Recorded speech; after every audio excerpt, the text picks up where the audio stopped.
Pukul 9 malam kurang 5 menit. Jalan masih lengang, hanya 1-2 kendaraan yang masih lewat. Itu pun jarak waktunya bisa dikata berjauhan. Bisa dimengerti mengapa saat itu suasana sangat lengang. Hujan deras yang mengguyur semenjak siang bisa menjadi penyebabnya.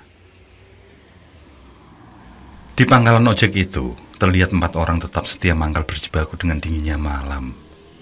Sebenarnya, mereka bisa saja memilih pulang, menarik selimut lalu tidur. Tapi malam itu, mereka memilih untuk tetap menjadi pejuang receh, berharap ada penumpang yang mau memakai jasa mereka. "Dodot kemana ini? Tumben belum kelihatan," tanya salah seorang di antara mereka. Dodot memang menjadi bagian penting dalam komunitas itu. Karena dari Dodotlah mereka selalu mendapat gelak tawa karena kelucuannya. "Memangnya kamu belum tahu kabar terkini?" jawab yang lain. Mendengar jawaban yang berupa sebuah pertanyaan itu, mereka yang belum mengetahui kabar terbaru pun terkejut. Memangnya Dodot kenapa? Begitulah pertanyaan di benak masing-masing. Teman mereka yang telah mengetahui apa yang dialami Dodot pun segera memberitahu bahwa Dodot sakit keras. Penyebabnya adalah gara-gara semalam dia mendapat order dari orang yang sudah mati. Mereka terhenyak mendengar jawaban itu. Bagaimana kejadiannya? Pertanyaan selanjutnya itu pun muncul. Semalam mereka memang tidak mangkal, sehingga tidak mengetahui apa yang terjadi dengan teman mereka, si Dodot.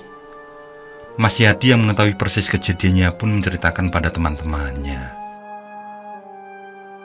"Jadi begini ceritanya. Ini menurut penuturan Dodot loh ya." Mas Yadi pun mulai berkisah, di mana kemarin sore, sekiranya jam 8, ada seorang ibu parubaya minta diantarkan ke perumahan Jatisari. Sebuah perumahan yang kemarin ada rumah kebakaran. Berhubung Mas Yadi baru selesai narik, maka orderan dilempar pada Dodot. Naiklah si ibu ini. Tetapi saat sampai di pertigaan Jalan Bunga, Dodot melihat ada rame-rame. Si Dodot pun jalan pelan-pelan. Ternyata benar dugaannya, ada kecelakaan. Sekilas tanya, sekilas jawab, korbannya adalah seorang ibu-ibu. Ada mobil box melaju kencang. Tertabraklah si ibu-ibu itu, yang dengan kondisi luka parah seketika meninggal di tempat.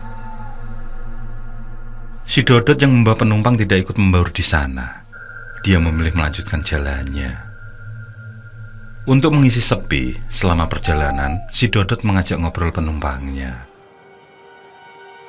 "Kasihan ya ibu-ibu yang ditabrak. Bagaimana juga nanti setelah keluarganya tahu, pasti akan sangat kehilangan," kata si Dodot. Si penumpang ini menjawab, "Lawang keluarga si ibu itu sudah tidak ada yang peduli kok mas. Jadi kalau si ibu itu meninggal pun, keluarganya tidak bakalan ada yang sedih." Mendengar ucapan tersebut, Dodot langsung bertanya penuh heran pada si ibu. Bagaimana si ibu bisa berkata seperti itu? Apakah ia kenal sama korban kecelakaan tadi? Si ibu penumpang tidak menjawab. Justru Dodot mendengar kalau si ibu penumpang ini menangis. Tapi namanya dia cuma ngantar, jadi tidak berpikir sampai jauh. Mungkin si ibu penumpang sama korban tadi saling kenal, makanya tahu kalau keluarganya tidak ada yang peduli sama korban. Sepanjang perjalanan, si ibu penumpang ini nangis terus. Terasa sedih dan memilukan. Tidak seberapa lama, akhirnya sampailah mereka di perumahan yang dimaksud. Setelah belok-belok kanan kiri lurus yang bikin Dodot bingung, sampailah mereka di suatu perumahan. Perumahan itu memang diisi oleh rumah-rumah mewah. "Sini saja mas, itu rumahnya." Begitu berhenti, si ibu ini pun langsung bayar ongkos ojek. Bahkan dari perjanjian yang hanya 15.000, justru memberi uang 100.000 dan tidak minta kembalian. Di saat itulah keanehan mulai terjadi. Si Dodot memang melihat si ibu itu membuka pintu rumah. Sampai masuk ke dalam rumah pun Dodot melihat Tapi baru saja Dodot mau balik ke pangkalan, tiba-tiba ada beberapa polisi datang. Singkat kata, petugas kepolisian ini mengkonfirmasi kepada tuan rumah yang menanyakan tentang apakah benar seorang ibu-ibu tinggal di rumah ini. Tuan rumah membenarkan, tapi ia bilang kalau ibu mertuanya itu sedang keluar. Si Dodot yang merasa baru saja mengantar seorang ibu, kemudian memberanikan diri menanyakan pada petugas. Tercenganglah Dodot ketika si petugas mengatakan bahwa si ibu yang ia maksud baru saja mengalami sebuah kecelakaan tabrak lari dan meninggal di tempat kejadian. Apalagi petugas itu memperlihatkan foto KTP korban kecelakaan pada Dodot. Melihat foto pada KTP itu, Dodot pun lemas. Dengan terbata-bata, ia pun bercerita bahwa ia baru saja mengantar si ibu tersebut. Berhubung urusan Dodot sudah selesai, maka ia pun berpamitan. Biarlah urusan korban dan permasalahan di balik itu diurus oleh keluarga dan pihak berwajib. Yang penting, ia sudah mengantar sampai rumah, sudah dibayar. Sesampainya di gerbang perumahan, Dodot melihat si ibu korban kecelakaan itu berdiri di pinggir jalan sambil melambaikan tangannya. Dodot yang ketakutan pun langsung tancap gas balik ke pangkalan. Heranku, uang 100-an ribu yang ibu kasih ke Dodot benar-benar uang asli. Aku juga melihat sendiri uang itu. Lanjut Mas Yadi, yang mengatakan kalau ia juga melihat dengan mata kepala sendiri waktu si ibu minta diantar. Semenjak mereka saling diam dengan pikiran macam-macam, terdiam dengan bulu tengkuk yang merinding karena mendengar si Dodot mengantar orang yang sudah mati. Semoga saja si Dodot hanya kaget semata dan bukan karena ketempelan ataupun dihantui. Mas Yadi yang memang bertetangga dengan Dodot mengatakan kalau Dodot masih demam. Bisa jadi karena memang kehujanan, tapi bisa jadi karena kaget sebab tahu orang yang diantar ternyata sudah meninggal. Mungkin besok atau lusa ia akan mangkal kembali. Gerimis kembali turun membasahi jalanan yang memang belum sepenuhnya kering.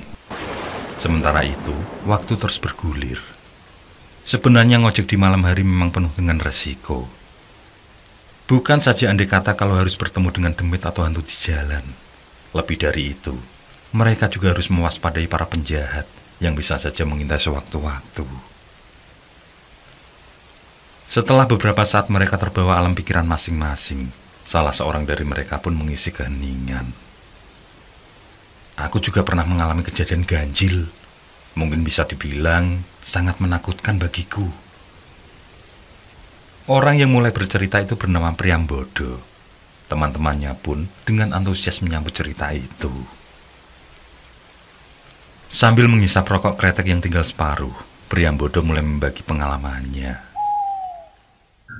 Dulu, sewaktu selatan Kampung Durenan belum banyak perumahan seperti sekarang. Saat itu masih banyak ladang atau tegalan penduduk yang ditanami pohon duren. Tapi waktu itu Priambodo belum ngojek seperti sekarang. Ia masih berprofesi sebagai buruh di pabrik sepatu. Berangkat pulang selalu lewat kampung itu. Soalnya memang jalan yang terdekat kalau mau ke pabrik. Suatu malam, ia diharuskan lembur oleh sang mandor. Soalnya waktu itu permintaan sedang banyak-banyaknya. Saat itu ia hanya kuat lembur sampai jam 11 malam saja.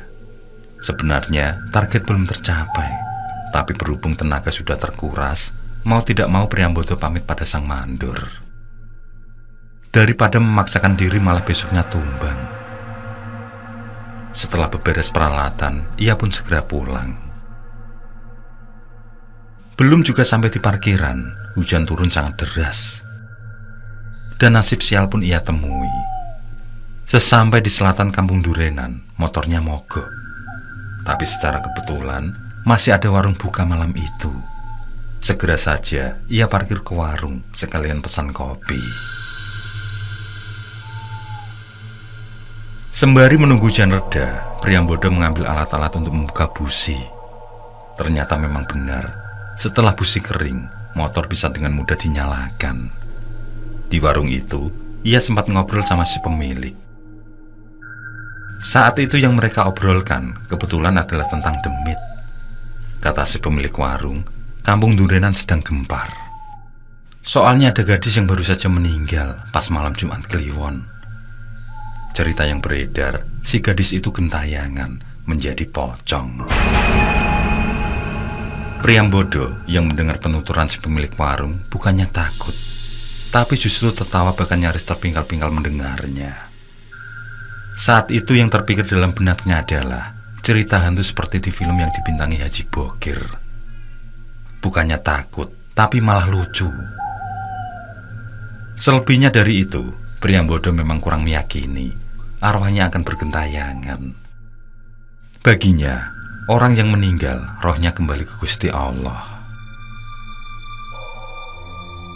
Namun tawa itu hanya sejenak saja. Ia melihat ada perubahan pada raut muka si bapak pemilik warung. Keramahan yang tersungging seketika hilang dan berubah menjadi raut muka marah.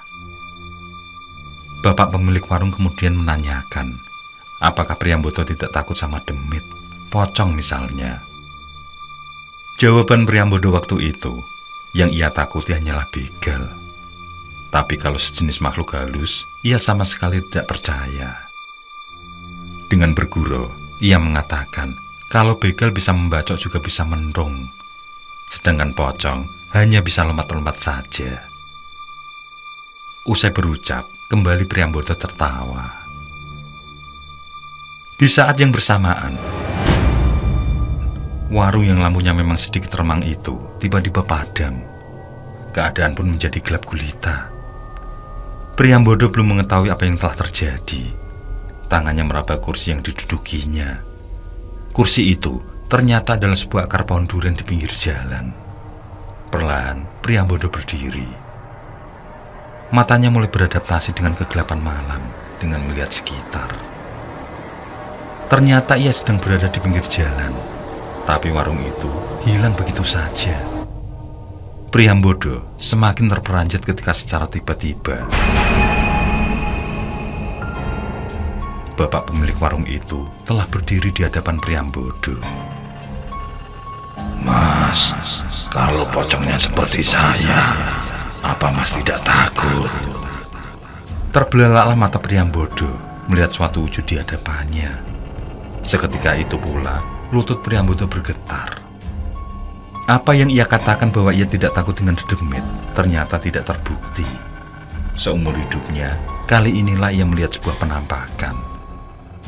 Sosok itu benar-benar berdiri di hadapannya. Si bapak pemilik warung benar-benar berubah, dan wujud itu adalah sesosok pocong. Semakin lama, pocong itu semakin tinggi, hingga hampir sama tingginya dengan pohon durian di sebelahnya. Pocong itu tertawa lebar, matanya merah menyala, sedangkan mukanya hitam seperti kulit gosong terbakar. Kain kafan yang membalut pocong itu tiba-tiba terbuka, melambai-lambai seperti kain yang tertiup angin. Priambodo menyadari ada sesuatu yang membahayakan. Kain kafan itu berkibar dan mendekat ke arahnya, seakan hendak membelit tubuhnya. Priambodo yang ketakutan dengan sekuat tenaga berlari kembali ke arah pabrik tempatnya bekerja. Ia nekat menerobos hujan yang masih sedikit lebat.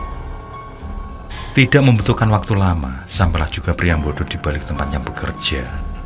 Pada saat itulah, teman-temannya baru saja selesai lembur. Bersama satpam yang berjaga malam itu, mereka yang melihat Priambodo berlari sembari berteriak, mengira ada begal yang sedang mengejarnya. Segera, mereka mengerumuni Priambodo, lalu mengambil benda apa saja yang bisa dijadikan senjata, bersiap seandainya begal itu masih mengejar. Setelah merasa sedikit tenang, barulah Priambodo bisa bercerita meski dengan terbata-bata. Tentu saja teman-teman Priambodo ikut merasa ketakutan. Bukan tipikal seorang Priambodo yang suka bercanda seperti itu. Mereka benar-benar yakin kalau Priambodo memang baru saja bertemu demit. Akhirnya, dengan ramai-ramai, mereka kembali ke tempat yang diceritakan Priambodo. Sepeda motor itu masih terparkir dan tidak bergeser 1 mm pun. Mereka pun mengucapkan salam, lalu dengan tergesa membawa sepeda motor milik Priambodo. Mereka pulang beramai-ramai melewati jalan lain. Malam itu, Priambodo terpaksa diboncengan oleh seorang temannya, sedangkan sepeda motornya dibawa oleh teman yang lain.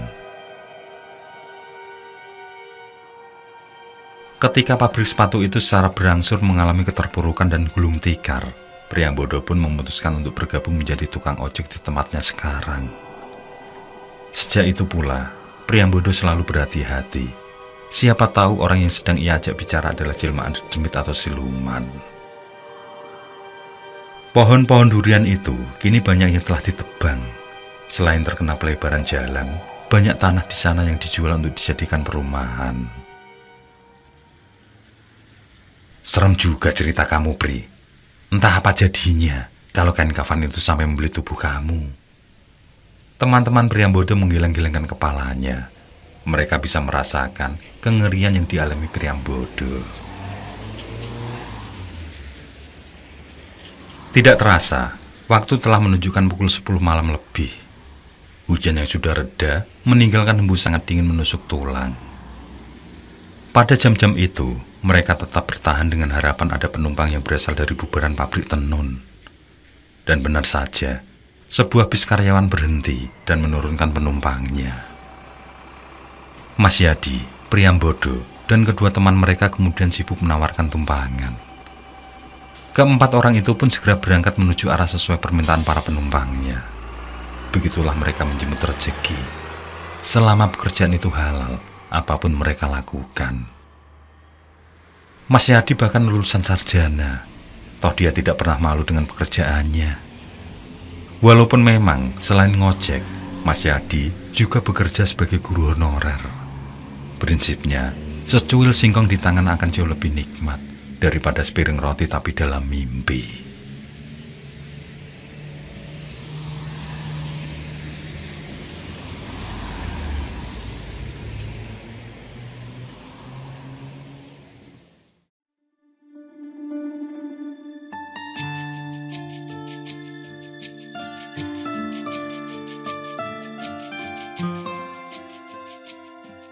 Di pertigaan yang menghubungkan beberapa desa itu, kembali para pengojek sudah bersiap. Pada tahun itu memang belum ada ojek online seperti sekarang. Angkutan kota pun bisa terbilang menjadi kendaraan utama buat masyarakat. Komunitas ojek pertelon yang totalnya hanya terdiri dari 6 orang itu tidak selalu bisa berkumpul bersama. Mas Yadi, Priambodo, dan Dodot biasa mangkal mulai jam 4 sore. Sebab pagi sampai siang, mereka juga ada pekerjaan lain. Sedangkan Sukesno dan Iwan lebih suka mangkal dari pagi. Sebab malam hari mereka bekerja di gudang kayu sebagai penjaga malam. Berbeda dengan Harno, pekerjaan sebagai tukang bangunan tidak selalu ia jadikan sumber penghasilan. Sebab terkadang ketika tidak ada proyek, Harno harus nganggur. Jadi ketika tidak ada proyek itulah, Harno ikut mangkal bersama komunitasnya. Selepas isya hari itu, masih berteman dengan gerimis dan dinginnya angin yang berhembus, 4 sekawan telah kembali ke pangkalan. Mas Yadi yang tertua, disusul Harno, Priambodo, dan Dodot yang sudah agak sehat setelah kejadian beberapa hari yang lalu. Mereka membicarakan kejadian yang dialami Dodot. Dodot pun kembali menceritakan kejadian itu dengan lebih detail. Dari surat kabar yang terbit di hari berikutnya, akhirnya diketahui bahwa sebenarnya si ibu yang mengalami kecelakaan itu sebelumnya tengah bersih tegang dengan menantu perempuannya. Sementara anak lelakinya yang saat itu sedang dinas keluar kota, benar-benar tidak mengetahui apa yang telah mereka pertengkarkan di malam itu. Sungguh, satu kejadian yang sangat disesalkan.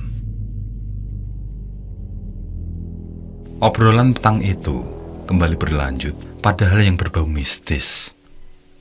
Kali ini mereka sangat antusias mendengarkan cerita dari Harno.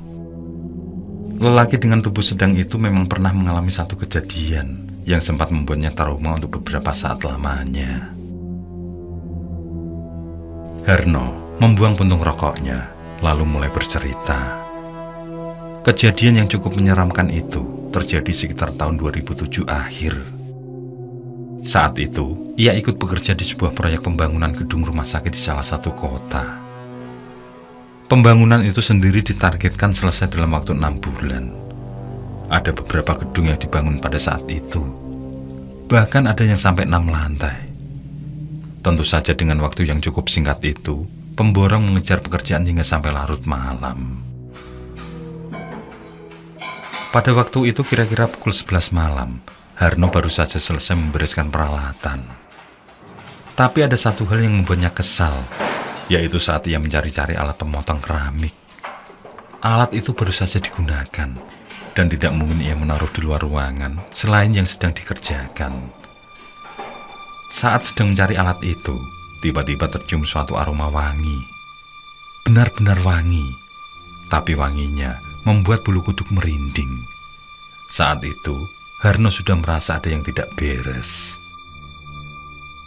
"Mbah, ojo ganggu gawe, Mbah. Aku neng kene lagi kerja golek pangan." Baru saja selesai berucap, malah terdengar suara cekikikan yang entah dari mana asalnya. Sudah badan rasanya lelah, perut lapar, masih ditambah dengan gangguan pula. Awalnya, Harno membiarkan saja tawa itu. Tapi lama-kelamaan, ia merasa ada seseorang yang meniup kupingnya. Saat ditengok memang tidak ada siapa-siapa. Karena takut, ia pun tidak lagi mempedulikan alat pemotong keramik yang dicari. Padahal saat itu ia sedang mengerjakan keramik di lantai 4. Tanpa pikir panjang ia lari turun. Tidak peduli andai jatuh atau terpeleset saking takutnya. Mandor dan teman-teman yang lain yang saat itu sedang mengerjakan lantai 3 dan 2 sampai keheranan. Barulah ketika dirasa aman, ia berhenti. Saat itu posisinya sudah sampai di lantai 2. Teman-temannya datang menghampirinya. Mereka menanyakan apa yang terjadi. Harno pun menceritakan kejadian yang ia alami barusan. Pada saat bercerita itulah, dari tangga antara lantai 2 dan 3, ia melihat seorang wanita berambut sangat panjang berdiri di sana. Ia hendak memberitahu ke teman-teman kalau ada kuntilanak yang sedang berdiri di sana, tapi lidahnya keluh, mendadak gagu. "Kamu melihat wajahnya?" tanya Mas Yadi kemudian. Harno pun melanjutkan ceritanya, kalau wanita itu tidak memiliki wajah, tapi kepala wanita itu hanya berupa tengkorak. Benar-benar hanya berupa tengkorak. Gigi-giginya juga kelihatan. Bahkan saat mulut itu membuka menutup pun, ia bisa melihat dengan jelas. Kebetulan, ternyata ada salah seorang teman yang bisa melihat makhluk halus. Bukan saja melihat, tapi temannya ini bisa mengajak si muka tengkorak ini berkomunikasi. Intinya temannya minta tolong supaya sosok itu jangan mengganggu. Nyatanya, kuntilanak yang satu ini memang bandel. Ia selalu berkelebat ke sana kemari, sering menyembunyikan alat-alat pertukangan juga. Dan rupanya, bukan kuntilanak berkepala tengkorak saja yang usil mengganggu. Ada lagi sosok yang juga sering menampakkan diri. Sosok itu berupa wujud setengah badan. Harno yakin wujud itu adalah perempuan, namun hanya separuh badan ke bawah. Sosok yang paling suka berjalan-jalan di antara lantai dasar dan lantai 4. Kadang berkelebat sebentar, lalu menghilang. Sosok sepasang kaki ini rupanya yang selalu meninggalkan jejak darah di lantai dan tangga. Pak Mandorlah yang pertama kali melihat jejak-jejak darah itu. Awalnya, ia bahkan mengira di antara kami ada yang mengalami kecelakaan saat bekerja. Pernah suatu malam, ketika semua pekerja sudah tidur di lantai 2, Harno mendengar ada suara langkah orang naik turun tangga. Kadang suara itu seperti langkah orang yang sedang berlari-lari. Suara itu terdengar seperti naik turun, ke lantai 3, lalu sebentar turun lagi. Lama-kelamaan, Harno merasa terganggu juga, sebab ia harus cukup istirahat. Tapi mau lihat siapa yang sedang naik turun tangga rasanya takut. Akhirnya dengan terbawa rasa penasaran, ia beranikan diri juga, mengintip dari dekat tangga. Waktu itu, lampu belum terpasang semua, jadi suasana hanya remang-remang. Meski dengan rasa merinding luar biasa, Harno nekat mengintip. Toh kalau ada apa-apa, ia masih dalam jangkauan pandang teman-teman pekerja yang lain. Baru saja sampai di tangga menuju naik ke lantai 3. Di saat itulah ia melihat ada kaki yang tertutup semacam gaun. Tapi hanya kakinya saja. Badan ke atas sama sekali tidak kelihatan. Jadi ia bisa melihat karena kaki itu berdiri di tangga. Mungkin kalau badannya kelihatan, kaki itu sedang menuju ke arahnya. Harno bisa melihat saat kaki itu melangkah naik. Langkahnya benar-benar cepat. Ia yang belum sempat balik ke teman-temannya, sepasang kaki yang barusan naik itu tiba-tiba sudah turun kembali dan berdiri tepat di depannya. Di saat itulah ia baru tersadar. Ternyata kaki itu seperti berdarah-darah. Harno masih tertegun melihat kaki itu. Tiba-tiba, kaki itu melangkah ke arahnya. Tanpa pikir panjang, meski dengan terjatuh bangun, ia langsung balik ke teman-teman. Tapi dari arah yang agak jauh, ia masih bisa melihat sepasang kaki separuh badan itu berdiri tegak di tangga.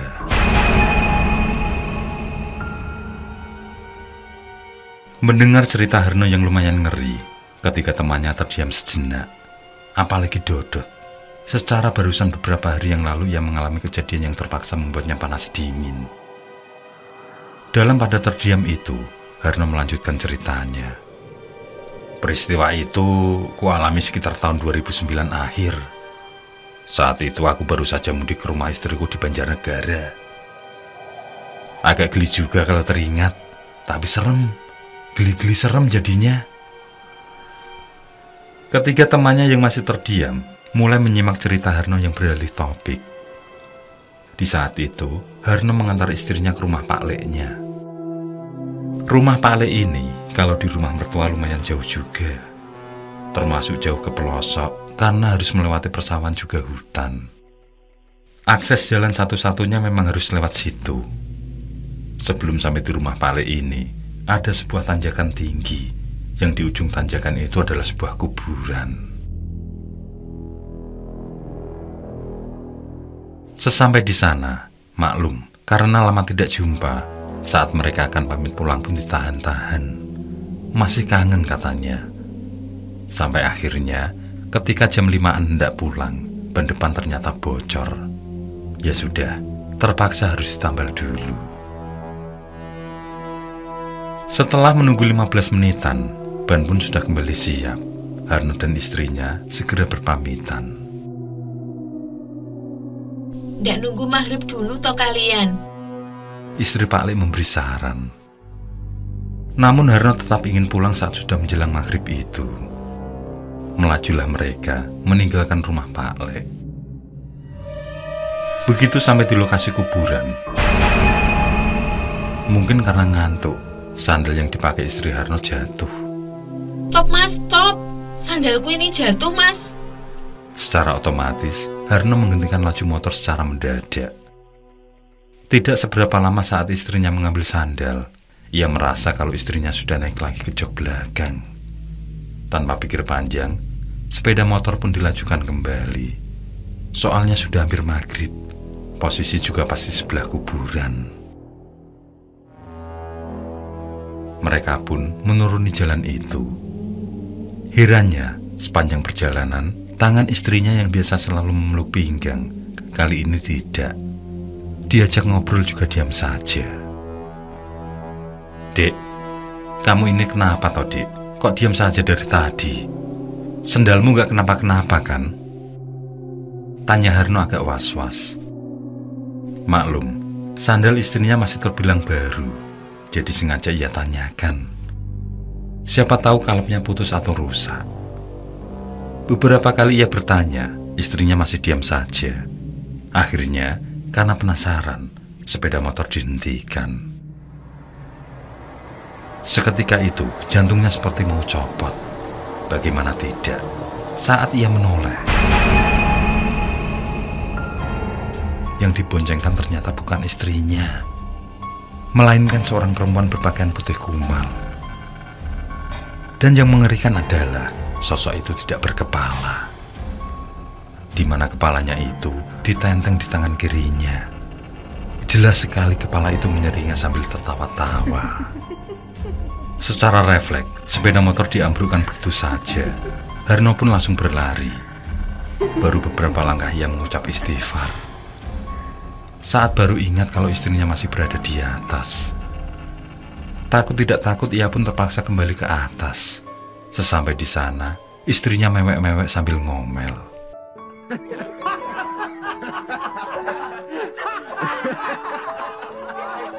Mendengar akhir kisah Harno, membuat para tukang ojek itu tertawa riang. Untuk semenjak terlupa bahwa yang sedang diceritakan Harno adalah kejadian menyeramkan, bukan kisah komedi. Suasana semakin seru dengan celoteh yang dilemparkan Dodot. Pasti beberapa hari ke depan tidak akan mendapat jatah. Kalau perlu tidur di luar.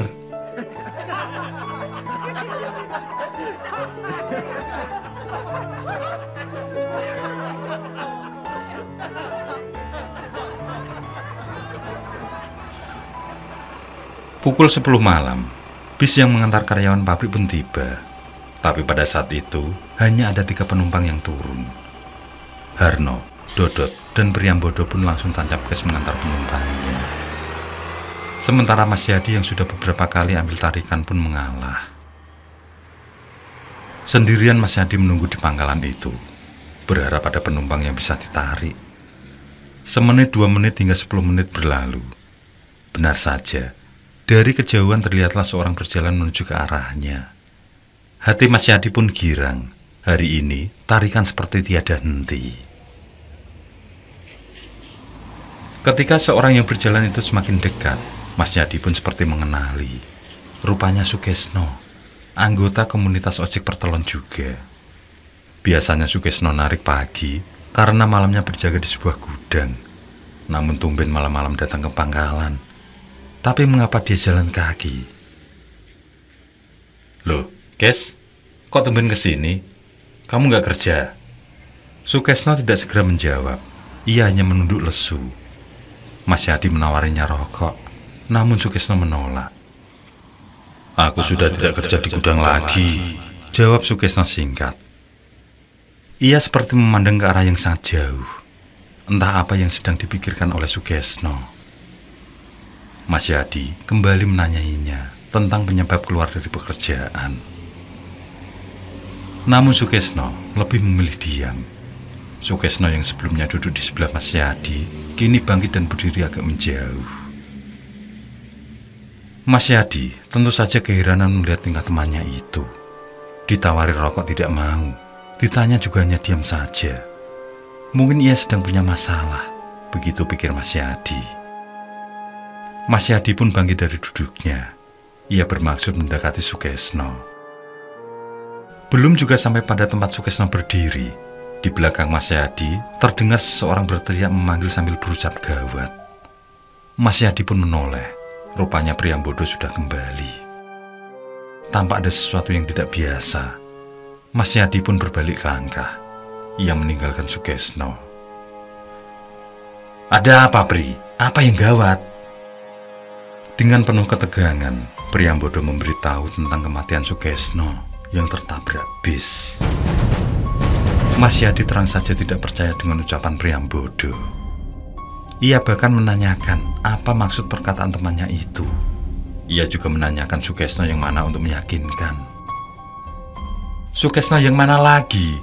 Ya Sukesno itu, teman kita ngojek, kata Priambodo meyakinkan. Priambodo pun menjelaskan kronologi yang ia tahu. Di jalan ia menemui sebuah keramaian. Usut punya usut, ternyata sepeda motor yang dikendarai Sukesno saat mau berangkat jaga malam terkena lubang jalan. Sialnya bagi Sukesno, ia tidak bisa menguasai laju kendaraannya. Terpelanting lalu jatuh. Kebetulan di belakangnya melaju sebuah bis. Seketika itu dia pun terlindas. Kamu jangan ngawur loh, Pri. Lah ini Sukesno di sini kok. Itu dia berdiri di sana. Mas Yadi menunjuk ke arah Sukesno berdiri. Namun betapa terkejutnya ia ketika di sana tidak ia jumpai siapapun. Bahkan Mas Yadi sampai mendatangi tempat Sukesno baru saja berdiri. Seketika itu pula, bulu tengkuk Mas Yadi merinding. Jadi yang barusan kesini itu siapa? Beberapa menit kemudian, datanglah Dodot dan Harno. Mereka pun tidak kalah terkejut mendengar kabar duka itu. Mereka belum percaya kalau teman seperjuangan mereka mencari nafkah kini telah tiada. Mereka lebih terkejut ketika Mas Yadi mengatakan bahwa Sukesno baru saja dari sini. Mas Yadi juga menirukan kata-kata yang diucapkan Sukesno. Aku sudah tidak kerja di gudang itu lagi.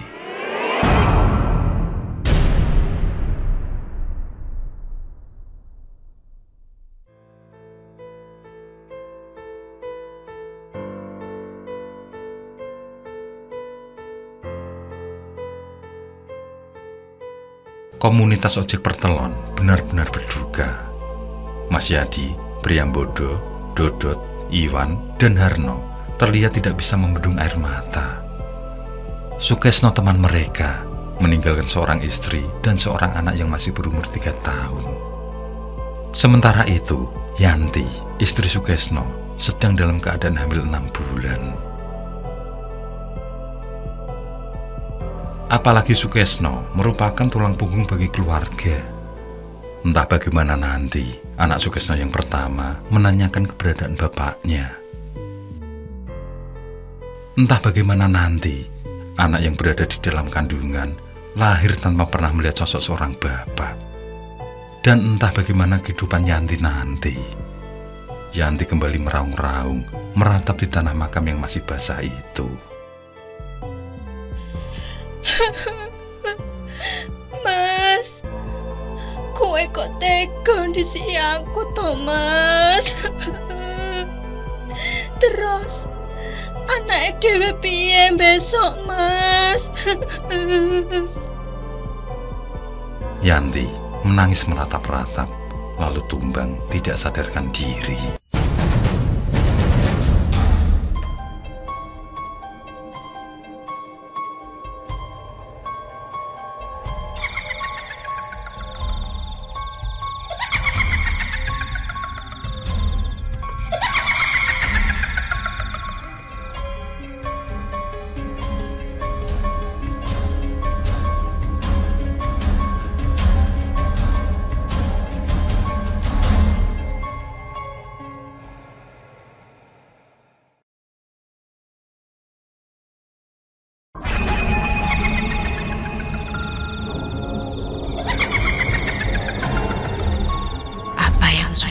terjadi, tetaplah terjadi.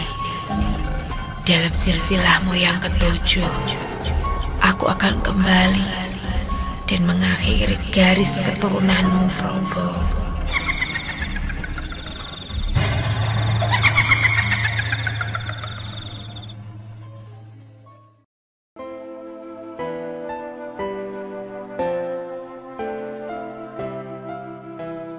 Sejak tahun 1993, aku dan Purniti, istriku, membuka usaha di ibu kota. Ini adalah kepindahan kami keempat kali dari beberapa kota yang pernah kami jelajahi. Entah mengapa, kami selalu mengalami kegagalan setiap kali merintis usaha. Awalnya kami mencoba di wilayah Jawa Timur. Saat usaha daging yang kami jalankan mulai membuahkan hasil, nasib buruk menghampiri kami. Para pelanggan mulai habis karena diketahui ada kualitas daging yang tidak baik. Bahkan menurut mereka tidak layak konsumsi. Padahal selama melakukan usaha itu, kami selalu melakukan yang terbaik bagi konsumen.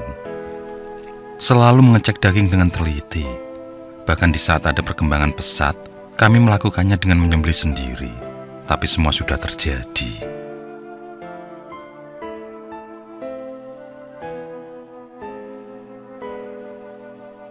Selanjutnya, kami berpindah kota yang masih di kawasan Jawa Timur. Di sana, aku dan istriku kembali melakukan usaha yang sama, yakni jual daging sapi. Dalam jarak hampir setahun, kami merasa senang karena ada kemajuan yang bagus. Namun lagi-lagi semuanya sebentar saja. Di saat berada di puncak, hal yang sama kembali terjadi. Kami terusir karena dituduh menjual bangkai. Apalagi langganan kami kebanyakan dari rumah makan yang mempunyai nama. Hal tersebut kembali berdampak pada macetnya usaha. Dan lagi-lagi, kami meninggalkan kontrakan untuk berpindah tempat.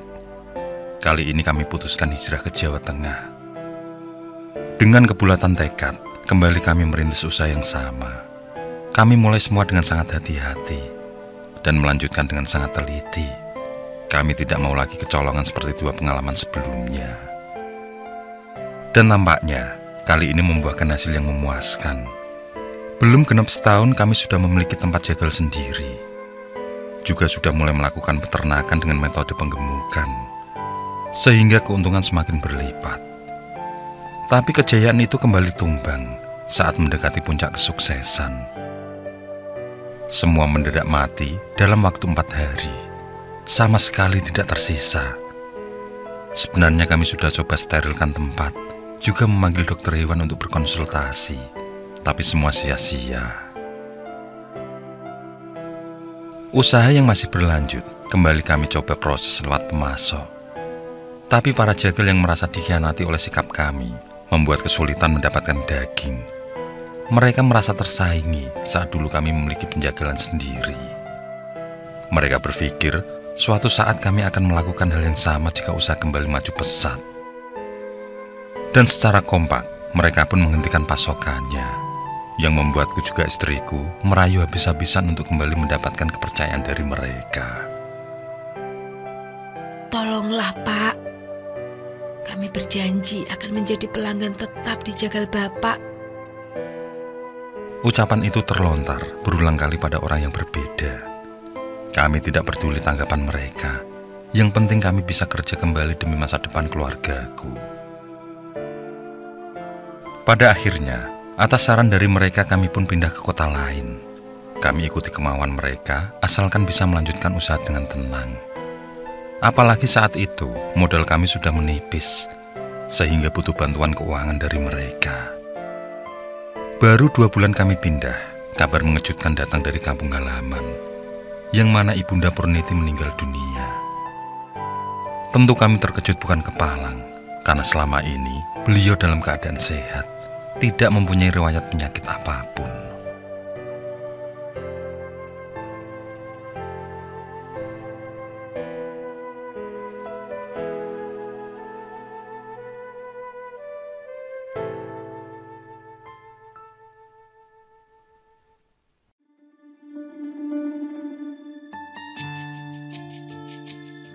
Tibalah kami di kampung halaman, di Pasar Utara. Begitupun dengan 2 saudara Purniti yang tinggal di Lampung. Mereka lebih dulu tiba di sana. Kampung ini masih sama seperti saat kami tinggal dulu. Antara rumah satu dengan lainnya berjarak cukup jauh. Meski begitu, mereka selalu dipertemukan oleh surau yang berada di tengah perkampungan. Setiap azan maghrib berkumandang, warga akan berjamaah di sana. Yang dilanjutkan saling ngobrol hingga terjalin tali silaturahmi yang kuat walaupun saling berjauhan. Kami segera masuk ke dalam gubuk yang beberapa meter di halaman terdapat pohon kenanga tinggi dan rindang. Begitupun di pekarangan belakang. Pohon kenanga yang rindang berada di sana, yang setiap kali panen akan menghasilkan uang meski hanya cukup untuk beli lauk. Terkadang pula para tetangga akan minta untuk ziarah kubur.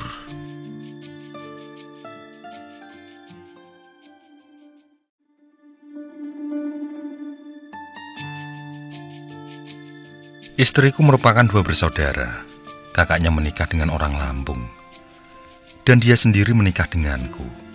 Sedangkan aku merupakan seorang perantau yang asli dari Jawa Tengah. Yang waktu itu bertemu dengan Purniti saat bekerja di Lampung. Secara kebetulan, dia bersama sang ibu menginap di rumah kakaknya beberapa minggu. Yang mana kakaknya melahirkan anak pertama di saat itu.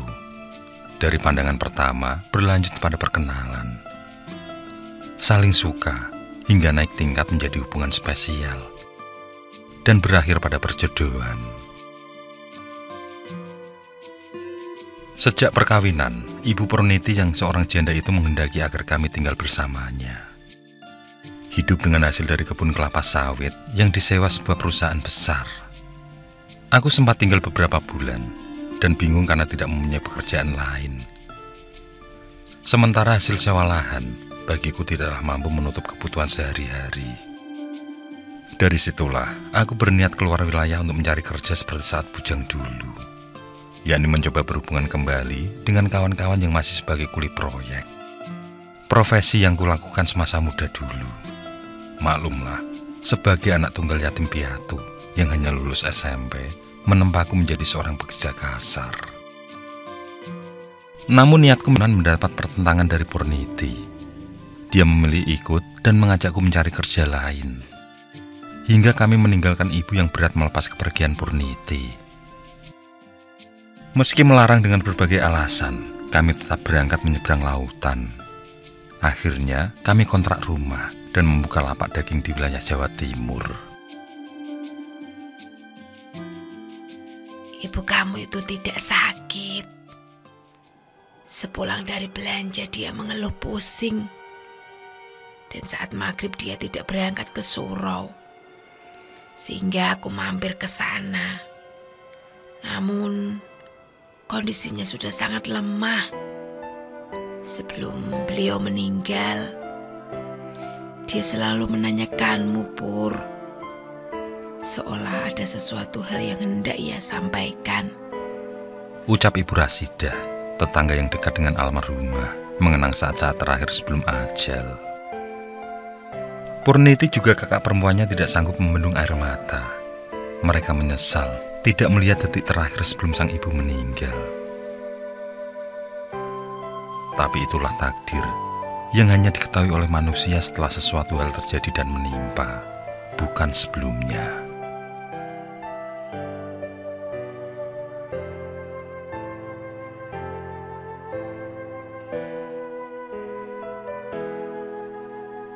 Setelah 7 hari kematian, Purniti dan Mbak Harwati, kakaknya, melakukan perundingan tentang rumah dan lahan sawit peninggalan orang tua mereka. Mbak Harwati mengharap agar diuangkan saja, toh tidak ada yang mengurus rumah dan lahan. Namun istriku meminta padaku agar mempertahankan peninggalan orang tuanya. Aku sendiri bingung, karena saat itu keuangan kami benar-benar kacau. Namun aku tetap menuruti kemauan istriku, hingga diputuskanlah kalau rumah dan lahan tidak dijual. Akan tetapi akan aku ganti rugi dengan pembayaran secara berangsur. Sebelum lunas, hasil dari lahan sawit yang disewa sebuah PT akan kami bagi. Setelah semua beres, kami kembali pada pekerjaan masing-masing. Aku dan istriku kembali ke daerah Jawa Tengah melanjutkan usaha. Tapi ternyata tidak selancar dulu. Kami yang merintis mulai awal setelah ternak kami mati, kini semakin sepi. Di kota yang baru itu sudah banyak persaingan. Dan setelah 4 bulan tidak mencapai hasil sesuai harapan, kami kembali memutar otak untuk mencari usaha lain. Di tengah kegalauan itu, kami juga dikejar uang muka tanah warisan dari Ibu Purniti. Mbak Harwati mengabari kalau secepatnya butuh uang tersebut. Bahkan ia mengancam, jikalau kami tidak mampu memberi, maka lahan tersebut akan kami jual pada orang lain. Berangkat dari situ, aku pun mengingat kembali tentang rumah peninggalan orang tuaku, yang kini diambil alih oleh paman. Gimana kalau kita ke sana, Bang? Mungkin pamanmu mau mengganti rugi. Ucap istriku. Berangkatlah kami ke kampung halaman, yang selama ini tidak pernah sekalipun aku pulang semenjak pernikahan. Begitu tiba, aku terkaget melihat keadaan rumah yang sudah dibangun cukup mewah. Pram, kamu pulang. Suara khas pamanku menyambut. Segera kami masuk dan bercengkrama. Sebenarnya hubunganku dengan anggota keluarga tidaklah akrab, baik dari garis keturunan ayah maupun ibu. Mereka yang termasuk orang berkecukupan bagiku sangat sombong. Seolah tidak menganggap kalau aku ini adalah keponakan mereka. Begitupun dengan Paman Hardi, yang selama ini menempati rumah dari warisan orang tuaku. Saat pernikahanku dulu, aku seperti orang yang tidak memiliki saudara. Batinku menangis karena semua membiarkan aku melakukan segala sesuatu dengan sendiri. Sejak saat itulah, aku semakin tidak peduli lagi dengan mereka semua. Setelah bercakap-cakap, aku mulai menanyakan tentang keberadaan rumahku. Paman memberitahukan bahwa lahan tersebut sudah atas nama beliau. Yang ternyata secara diam-diam, sejak ayah meninggal beliau sudah melangsungkan rencana balik nama sertifikat. Beliau yang mempunyai kenalan beberapa pejabat kelurahan, juga orang di pertanahan, akhirnya berhasil melakukan hal itu. Yang kemudian dibongkarlah rumahku, lalu dibangun kembali rumah untuk putranya. Maaf Paman, bukankah aku ahli waris sah kepemilikan lahan ini? Tanyaku dengan nada kecewa. Tanpa merasa bersalah, Paman memintaku merelakan tanah tersebut. Namun aku tetap meminta ganti rugi, karena sedang terpojok masalah keuangan. Dan memang itulah tujuanku datang kembali ke kampung, untuk menjual rumah yang aku alihkan pada warisan Purniti. Pamanku sempat menolak dengan alasan dia lebih berat atas warisan orang tuaku. Mendengar nada bicara paman yang meninggi, keluarlah Ipul, putranya yang memiliki rumah tersebut. Dia langsung ikut terlibat dalam pembicaraan kami. Omongan ayah anak itu semakin menyudutkan aku. Kalau kamu mau, aku akan bayar sesuai kemampuan kami, atau kamu tidak mendapat sepeser pun, ucap Ipul yang kini sudah sukses dengan usahanya. Dan dibayarlah tanah milikku dengan harga sangat murah. Aku menerimanya karena tidak ingin perdebatan berakhir dengan pertengkaran. Tidak kusangka paman tega melakukan hal itu kepadaku. Sungguh tidak pantas bagi orang yang tahu ilmu agama, juga yang memiliki harta berlebih.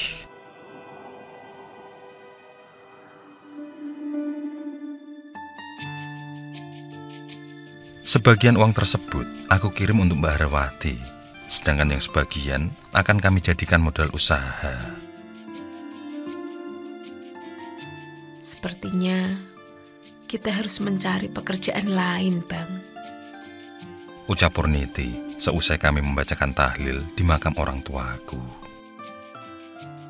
Kami melakukan pembicaraan di makam tersebut. Setelah beberapa saat, segera kami bangkit meninggalkan pemakaman. Kami akan kembali ke kontrakan, lalu bergegas menuju ibu kota mencari peruntungan di sana. Aku berharap kepindahan keempat kali ini akan menemui titik terang masa depan keluargaku, yang kemudian kami mulai dengan menyewa sebuah kios, lalu berjualan bahan pokok. Namun tidak ada kemajuan yang kami rasakan dalam menjalani usaha tersebut. Kami kalah bersaing dengan toko lain yang sudah punya nama. Hingga 1 tahun kemudian, kami mengubah menjadi toko perabotan rumah tangga. Kami berpikir positif saat toko mulai mengalami kemajuan. Namun itu hanya bertahan 1 tahun saja. Di tahun kedua, kami kembali berjuang untuk kebutuhan sehari-hari, karena kondisi toko benar-benar sepi. Pada akhirnya, kami kembali mengubah menjadi toko obat-obatan herbal. Aku yang dulu pernah ikut seorang tabib selama hampir 3 tahun, mampu meracik ramuan dengan sempurna. Sehingga banyak pelanggan yang merasa cocok dengan ramuan buatanku. Dan nampaknya, dari situlah rezeki kami mulai mengalir. Setelah mampu melunasi Mbak Harawati, kami juga mampu beli rumah sederhana beserta lahannya di daerah Mangga Besar.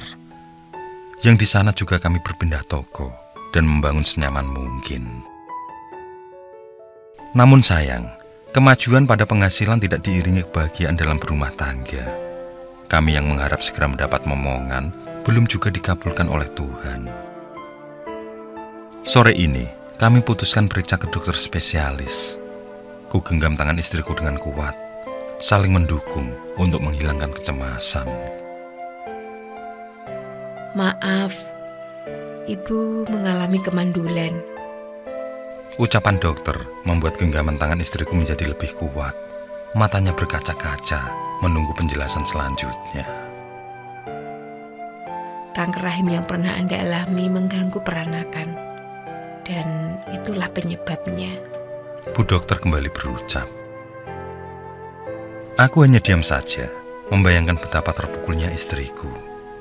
Meski sebelum berangkat kami sudah bersiap mental, namun aku yakin istriku belum bisa menerima penjelasan tersebut. Beberapa kali kami mendatangi dokter spesialis lain, namun jawaban sama selalu kami dapatkan. Aku sendiri menerima kenyataan itu dengan ikhlas, tetap berdoa dan selalu berusaha. Di sisi lain, aku selalu meyakinkan istriku agar membuang segala kekhawatirannya. Aku tidak mau dia merasa curiga padaku, hingga menumbangkan rasa percaya yang dipegang selama ini. Diiringi minum obat racikanku, kami berencana sesegera mungkin mengangkat seorang anak, baik dari familiku maupun dari keluarga Purniti. Namun setelah 5 tahun berada di Jakarta, tidak ada kabar tentang penyerahan anak pada kami. Meski sudah minta bolak-balik pada salah satu anggota keluarga, tapi mereka belum bisa membantu. Dari situ kami putuskan kalau untuk sementara cukuplah hidup berdua bersama seorang pembantu, karena Purniti belum bisa menerima anak dari adopsi. Dia takut jika anak yang dipilih tidak sesuai harapan.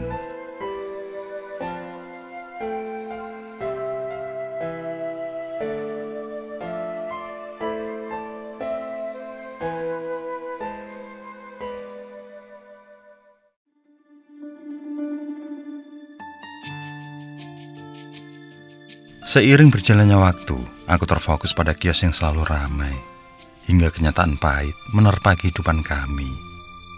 Terjadi kerusuhan yang bermula dari krisis ekonomi Asia Pasifik, lalu dipicu pula oleh penembakan 4 mahasiswa Trisakti, yang semuanya meninggal dunia.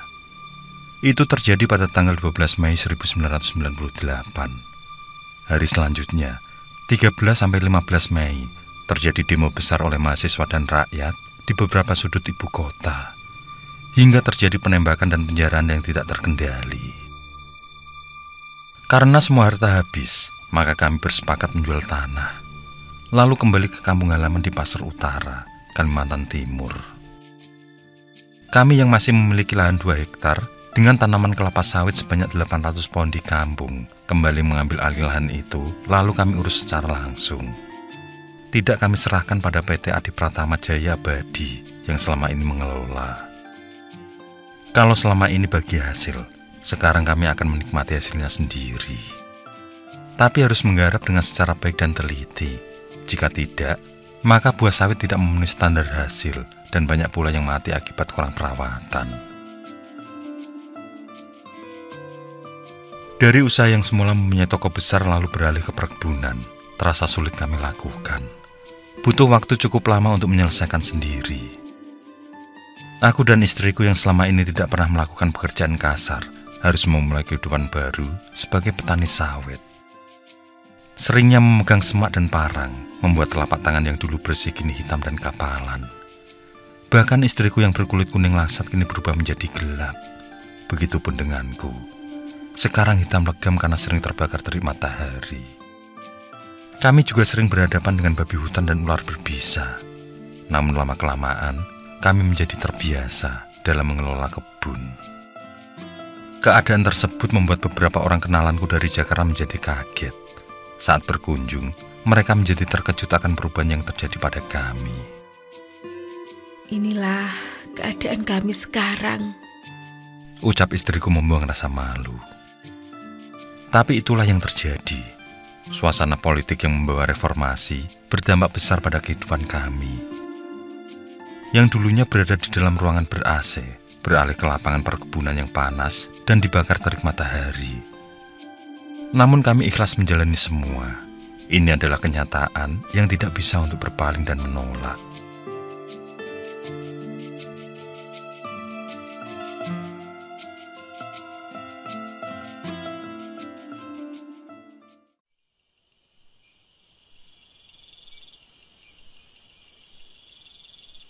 Waktu terus berlalu. Menjelang 7 bulan sebagai petani, aku mulai berpikir mencari pekerjaan lain. Malam ini, bersama istriku, aku duduk berembuk di teras gubuk. Saling bertukar ide mencari usaha lain untuk kehidupan yang lebih baik. Yang tanpa terasa, perbincangan tersebut belum juga menemukan titik temu hingga tengah malam.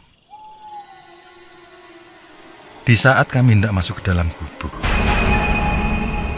mendadak angin kencang datang dengan suaranya keras bergemuruh, mengoyak setiap daun belantara di sekitar.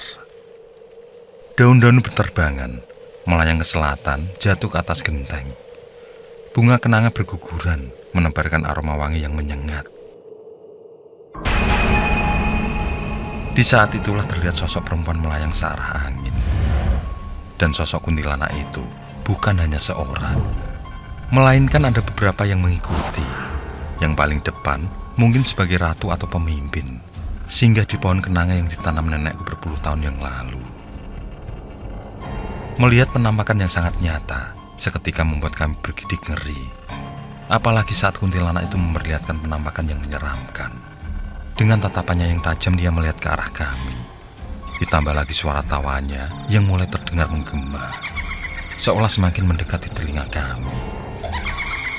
Saat itu juga kami segera beranjak masuk ke dalam rumah.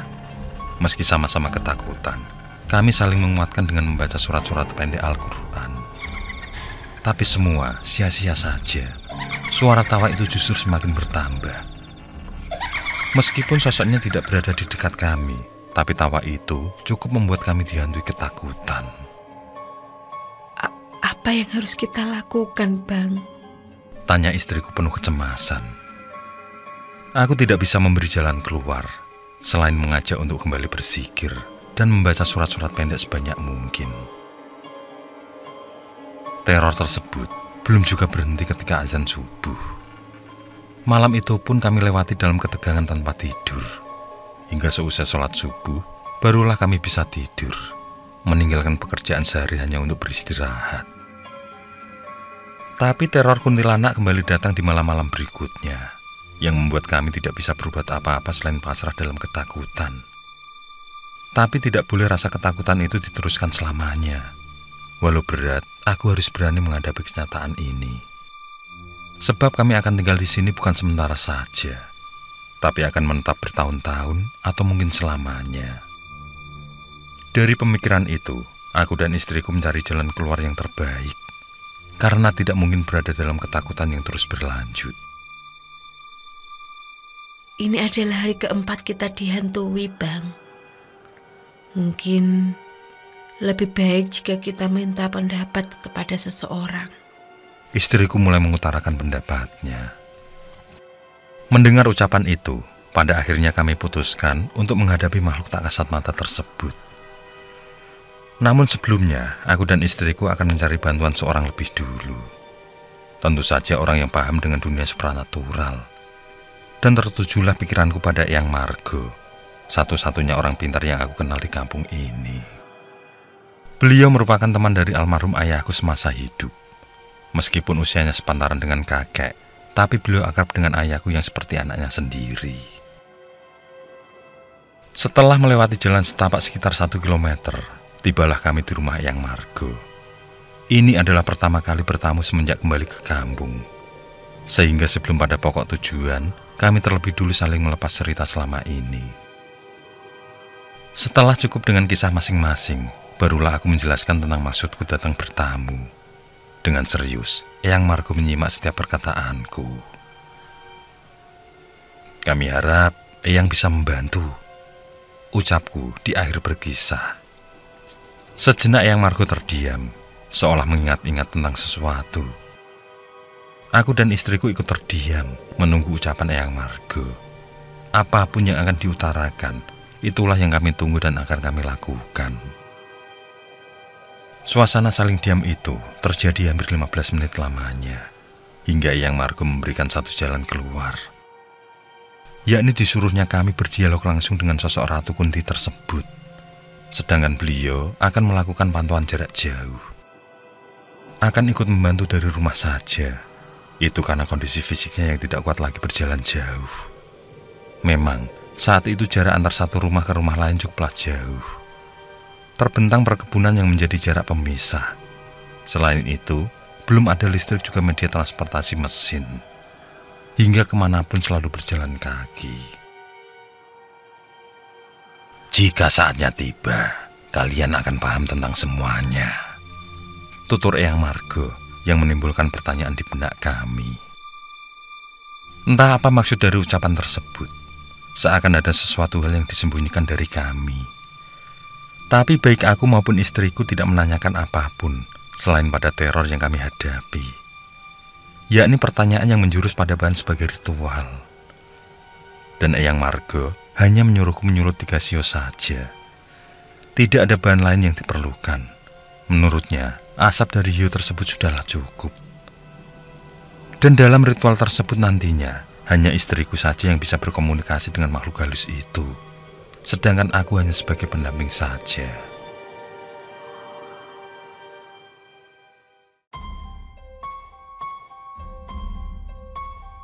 Dengan segala keberanian, malam ini aku dan istriku memutuskan menemui beberapa sosok tersebut. Sesuai petunjuk Eyang Margo, aku menyuruh hiu di depan gubuk, yang langsung disambar dengan kedatangan sosok kuntilanak seperti kemarin. Didahului dengan suara tawa menakutkan, datanglah sosok tersebut di pohon bunga kenanga. Istriku mulai berdialog layaknya berbicara dengan manusia biasa, saling mengenalkan diri masing-masing. Sosok tersebut mengaku sebagai ratu dari kuntilanak. Disuruhnya istriku memanggil dengan sebutan Ratu Ngartase. Selanjutnya, sosok tersebut meminta agar kami selalu tinggal di gubuk yang menjadi tempat tinggal kami. Tidak boleh pergi merantau atau bekerja ke tempat lain. Dan seumur hidup, gubuk tersebut tidak boleh direnovasi. Harus tetap pada bangunan yang ada.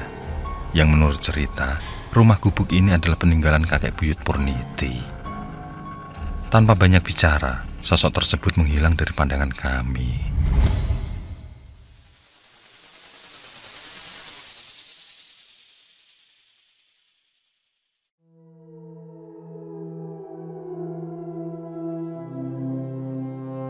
Sejak saat ritual di malam itu, teror tidak lagi kami temukan. Semakin hari kehidupan kami yang berada di tengah kampung kuntilanak pun menjadi sesuatu yang biasa. Suara juga penampakan-penampakan yang tak lazim juga menjadi sesuatu yang tidak asing lagi dalam keseharian. Hanya saja ada sesuatu yang mengganjal di pikiranku. Firasatku mengatakan ada yang tidak benar telah terjadi dalam kehidupan kami. Meski sosok-sosok tersebut tidak mengganggu, tapi kehadiran mereka tetap saja membuatku tidak tenang. Aku ingin hidup seperti orang lain, apa adanya, tanpa gangguan gaib. Secara diam-diam aku temui Eyang Margo, berniat menuntaskan rasa penasaran yang mengganggu. Sudahlah, jalani saja semuanya. Yang penting kalian dalam keadaan baik-baik saja. Aku melihat ada yang disembunyikan oleh Eyang Margo.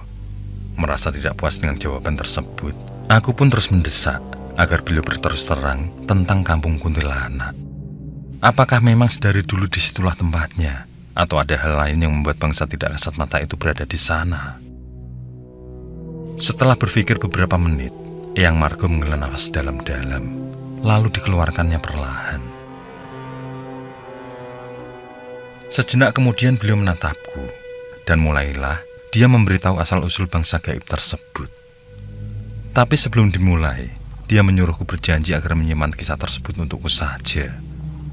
Tidak boleh membeberkan pada orang lain, termasuk istriku sendiri.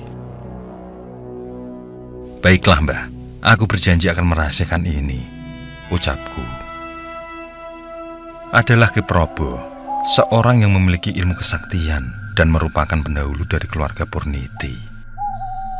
Dia terkenal orang yang baik hati dan disegani di kampung.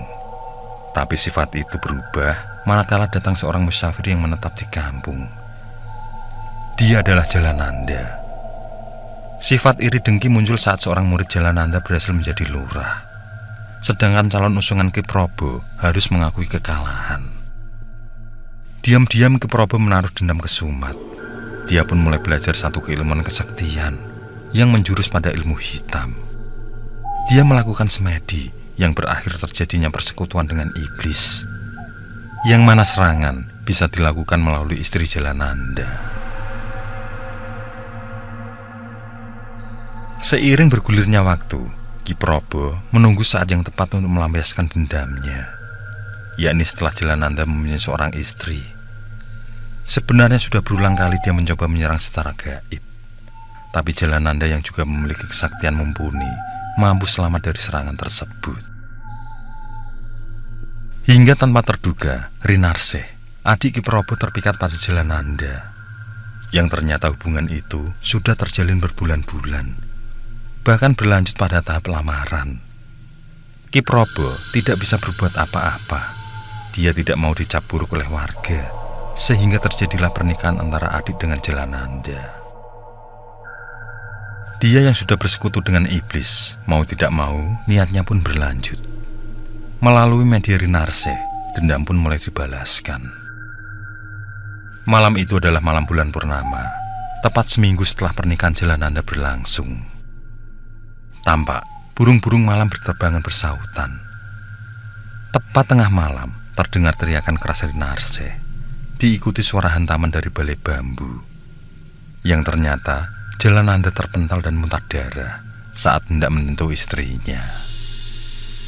Dengan sekuat tenaga, dia berusaha bangkit, mengerahkan segala kemampuannya untuk melindungi Rinarse dari gangguan jahat.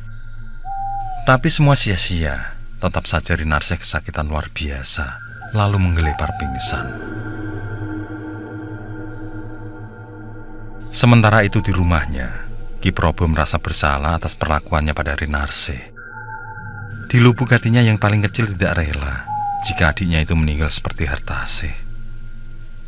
Meskipun meninggal karena penyakit malaria, Hartase yang merupakan adik Ki Probo dan kakak Rinarse menyisakan rasa kehilangan yang masih menyesal. Seharusnya aku yang bertanggung jawab atas kamu, Rin, bukan melakukan hal bodoh seperti ini, gumam Ki Probo. Pemikiran itu membawanya kembali ke tempat semedi dulu. Dia akan batalkan niatnya yang membuat Rinarse sengsara. Tapi sifat iblis sangatlah kejam. Apa yang sudah terjadi, tetaplah terjadi, ucap sang iblis. Ki Probo terus memaksa dan bersikeras untuk membatalkan menyelakai adiknya. Tapi usaha itu tidak membuahkan hasil. Dia pun melangkah pulang dengan perasaan hancur.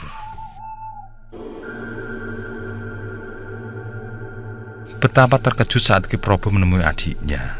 Rinarse terpaksa diikat karena terus berteriak dan melempar barang apapun di dekatnya. Bahkan hendak mencelakai siapapun yang menjenguk beliau. Sementara Jalananda yang terluka tidak bisa berbuat banyak. Melihat kondisi adiknya, Ki Probo teringat dengan janji yang telah disepakati dengan sang iblis. Di saat Rinarse benar-benar gila dalam pasungan, di saat itulah ditemukan kelemahan Jalananda. Yang dengan mudah Ki Probo bisa melampiaskan dendamnya dengan menghabisi iparnya itu. Tapi dengan tamatnya riwayat Jalananda, tidak akan mengembalikan Rinarse seperti sedia kala. Justru adiknya akan menderita berkepanjangan dan berakhir dengan kematian. Rinarse sudah menjadi belahan jiwa Jalananda, sehingga lewat dialah Jalananda mampu ditaklukkan, ujar Eyang Margo menghentikan kisahnya. Sementara aku terdiam, menunggu kelanjutan kisah tersebut. Aku masih penasaran, kok bisa para demit itu berada di sekitar rumahku? Sesaat kemudian, Eyang Margo melanjutkan kembali ceritanya. Melihat penderitaan Rinarse, Ki Probo pun berniat mengingkari janjinya. Dia bertekad melawan bangsa iblis itu. Tapi terlebih dulu, dia meminta maaf pada Jalananda dan meminta pertimbangan darinya. Jalananda tidak sedikit pun marah saat tahu bahwa penyebabnya adalah kakak iparnya sendiri.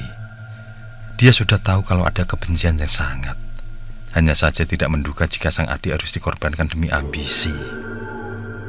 Mereka berdua pun melakukan perundingan untuk menyatukan kekuatan melawan iblis.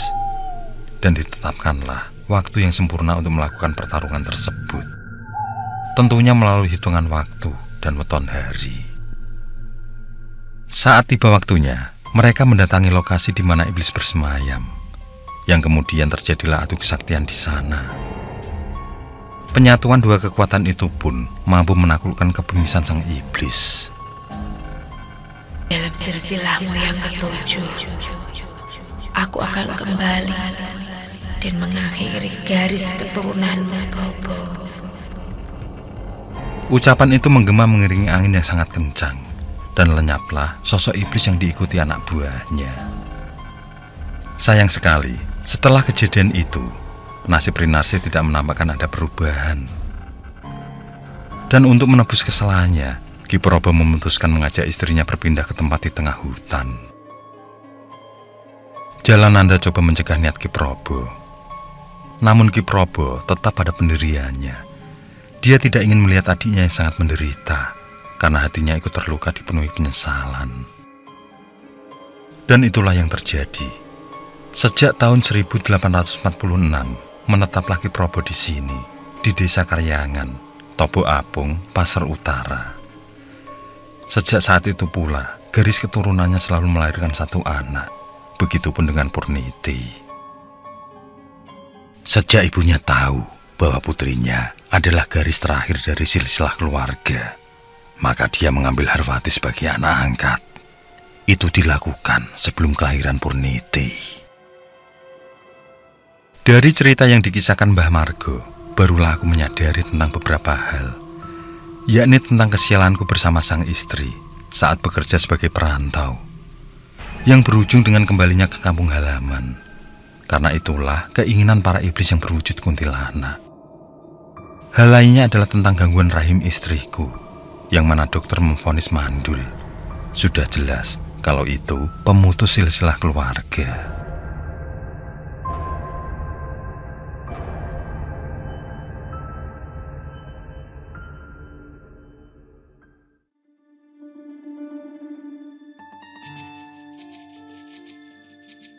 Waktu terus bergulir. Sesuai kisah Eyang Margo, datanglah Ustadz Sidik. Beliau merupakan seorang musafir yang bertujuan membimbing agama Islam. Atas kehendak Tuhan, beliau memang datang sebagai penolongku.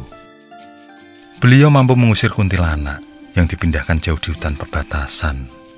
Dan beliau juga mampu menutup kutukan iblis, sehingga silsilah keluarga Mbah Probo terus berlanjut.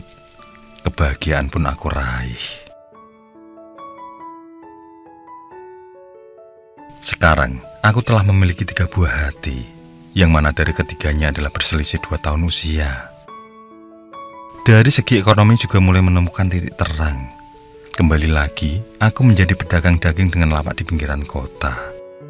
Di sana pula aku membangun rumah dan membiarkan rumah lama itu tidak berpenghuni. Biarlah waktu yang akan menghancurkannya. Di sisi lain, hubungan kami dengan keluarga Mbak Harwati masih terjalin baik.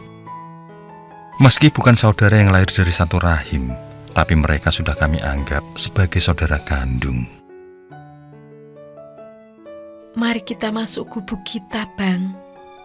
Aku tidak mau melihat Ratu Kunti itu lagi.